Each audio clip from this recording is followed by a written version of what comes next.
Hey, as reported by comicbook.com, only John Carpenter knows the truth about The Thing. Oh, This is our last story here. okay. John Carpenter's 1982 film The Thing is considered a masterpiece in horror and science fiction among many audiences, including this one here, except for Kat. We'll get to that in a second. We'll get to it right now. In spite of the fact that Kat finds the movie laughable, she told me. What? What? I think it's still just as effective today as it was when it was released 40 years ago. Kat. I'm being slightly misrepresented here. There was Okay. All right. Defend yourself. I wish I had the audio ready to go. there was I do have it recorded, John. something about the special effects. Maybe it was a defense mechanism, so I wasn't scared. But I thought, I don't know. I might have laughed when there was like a lot of morphing going on, like Are you talking about the fantastic practical effects? Yes. That made a monster come alive in a way we had never seen on screen before? Those were laughable? Kat. Yes, that's what she's talking Not laughable in a haha, that's ridiculous. Like Oh, look, that's funny how it bit his arms off when he was trying That's to exactly what I said. That's hilarious. That's exactly what I said, John. Oh, look, he looks like a cute little spider that head turned into. How neat. Well, it looked goofy. It was, It was supposed to be disturbing, not goofy. It was like, John, I guarantee tittering. she had the volume down because she couldn't handle it. That's the only way I could imagine. Not true.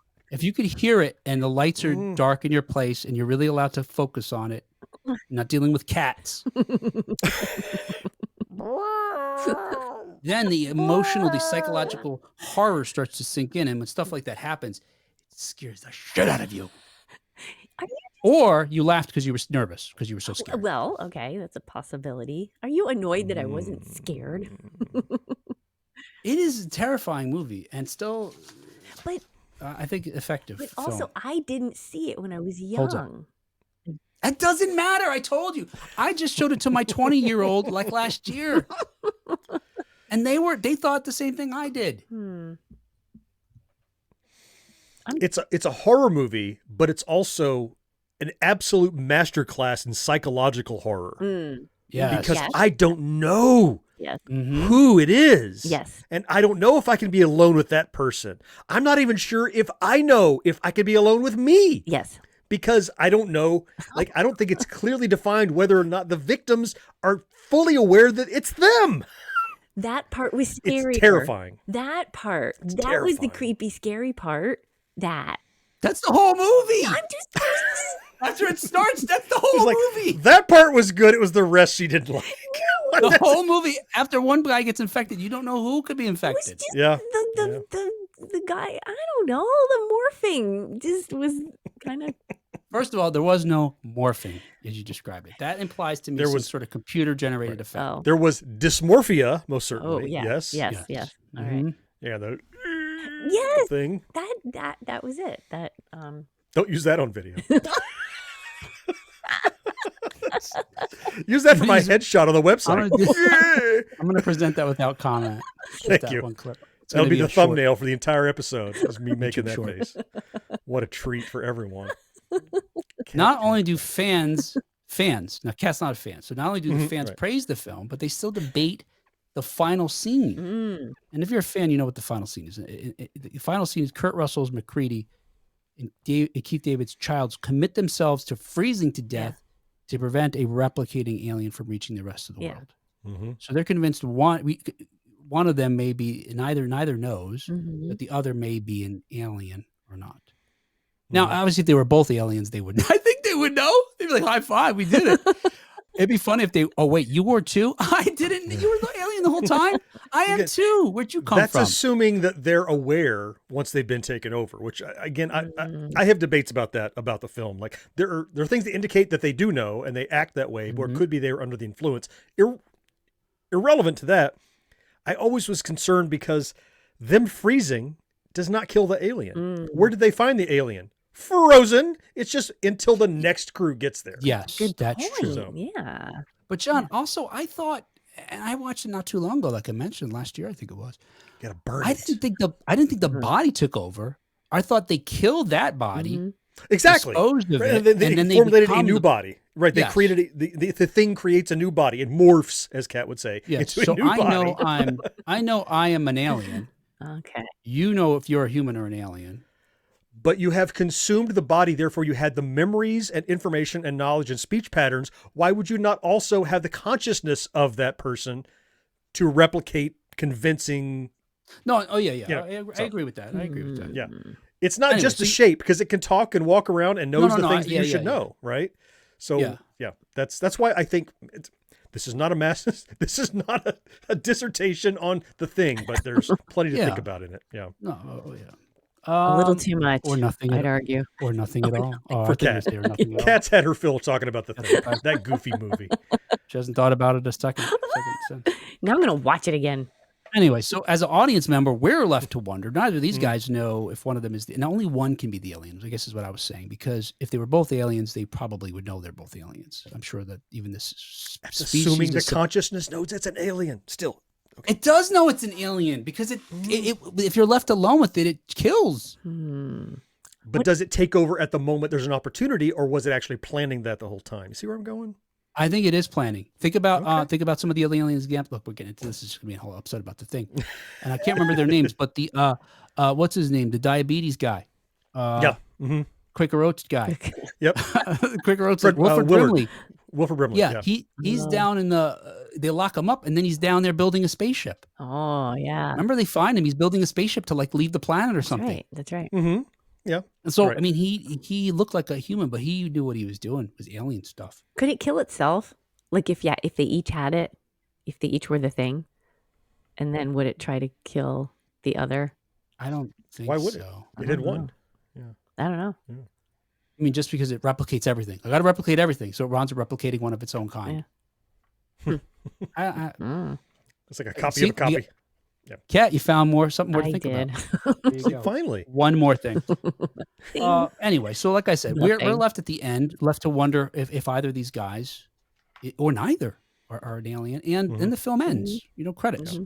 But the commentary on the 2016 special Blu-ray edition, however, sheds some light, pun intended, on the mystery, because cinematographer Dean Cudney explained on a commentary track, quote, "So we're looking for some kind of subtle way to say which of these men might be human. You'll notice there's always an eye light, we call it, a little gleam in the eye of the actor. It gives life. But if there's no eye light, but there is no eye light on Palmer, who turns out to be one of the aliens. That's when they do the blood test. Oh, and then he's in the chair. The heated wire.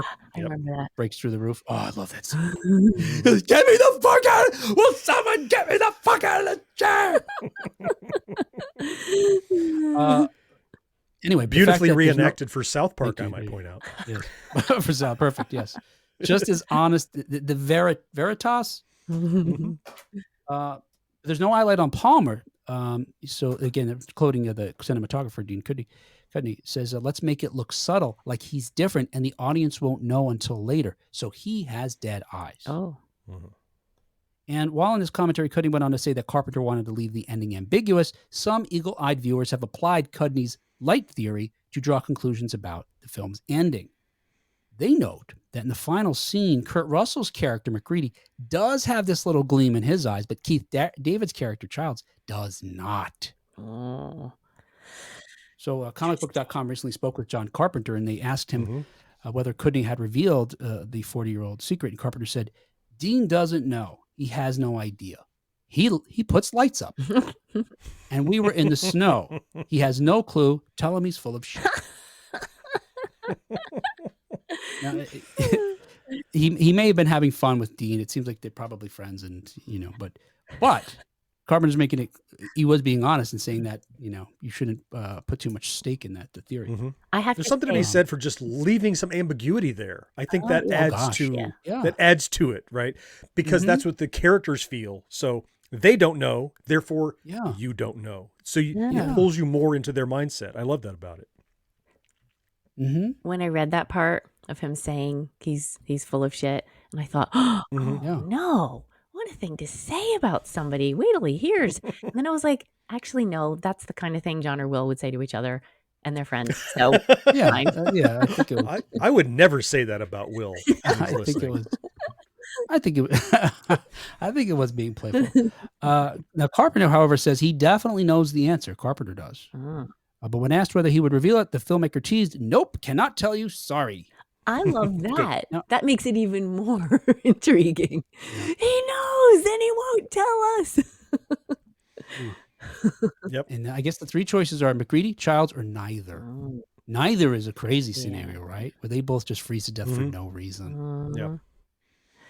But it's to be sure. It's to be sure. Absolutely positive. Yeah. So it's a sacrifice that they made. Yeah, I mean, it is cool that they're both resolute in that sense. They're these characters are so interested in doing the right thing and strong enough to do the right thing that they'll do that. Yeah. I think there's nothing to gain in knowing definitively. I don't think it does anything to help the film whatsoever. Oh, I agree. Yeah. So there's no need to find out. Yeah, and that moment says so much about their character. Not only this idea that they're both willing to die to try to protect. Like John said, maybe it's all for nothing, but Yeah. to prevent a wider sort of outbreak of this infestation. But neither of them tries to kill the other either. A Right. desperate person that's uncalculated would just say, I know I'm human, so fuck it. I got to kill this other dude and just go for it. Yeah. Right. And regardless if he's human or not, I'll take the chance. I'll kill a human to save myself because then maybe I can get out of this place. Mm-hmm. But they And maybe don't to do save that. thousands of other people too. Right. Yeah, Right. and neither of them Justifiable. Huh. A new, we talked about this a while ago. We went through the long list of things that were to come, adapted, new reboots, etc. Yeah. Product reference of the 1980s.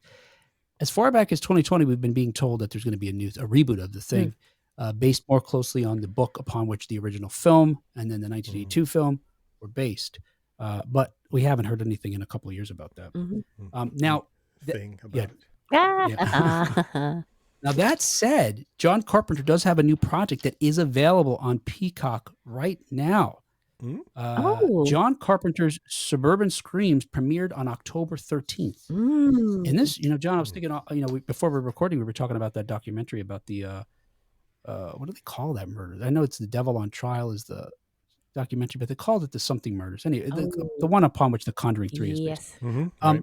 But maybe this would be something that would interest you as well, John. So the network describes this new show from Carpenter as, quote, a genre-busting, unscripted horror anthology series that explores the dark secrets of an unspeakable evil that sometimes lurks beneath the surface of the sun-drenched streets, manicured lawns, and friendly neighbors of suburbia. Each episode focuses on one true tale of terror told by the real people who lived through it. The first-hand accounts are brought to life through premium cinematic scene work, news clips, home photos, and archival footage, combining the visual language of horror films with the tools and techniques of documentaries, creating a uniquely frightening experience for viewers. That sounds I think fantastic. that sounds fascinating. Yeah, Yes. I It's wonderful. I'll only watch it if they do voices. How do you mean? Like you. Sounds like a true crime kind of thing, right? I want a voice. The narrator. I want the doing it, yeah. narrator to have a special voice. Well, it's not me. I can tell you. I would have told you guys if I got that gig. You might have mentioned it. Yeah. I'd have been hitting the air horn every episode if that were the case.